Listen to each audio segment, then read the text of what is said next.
அரட்பெருஞ்சோதி காலை வணக்கம் அன்புக்குரியவர்கள் அனைவருக்கும். மாங்காய், மணிலா, அழகிய கத்திரிக்காய், கத்திரிக்காய், தேங்காய், மாங்காய், வெங்காயம், பச்சை மிளகாய், கல்லுப்பு. சூடான சாதத்தோடு எண்ணெய் சேர்த்து சாப்பிடவும். புதினா, மாங்காய், கல்லுப்பு கொரகொரப்பாக அரைத்து சேர்த்து கொள்ளலாம் என்று உணவில். வேப்பம்பழம் தினமும் சாப்பிட கற்றுக்கொள்ளலாம். முழு கத்திரிக்காய், நிலக்கடலை, மாங்காய், இஞ்சி, பூண்டு, வெங்காயம், புதினா பேஸ்ட் சேர்க்க போகிறோம். டெம்டிங் கொத்தமல்லித்தூள், சாம்பார் தூள், சிறிது கரம் மசாலா. நித்திய அன்னதானம்.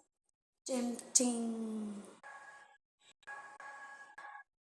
பசித்த அன்பர்களுக்கு ஜீவகாருண்ய அருள் உணவு தயார்.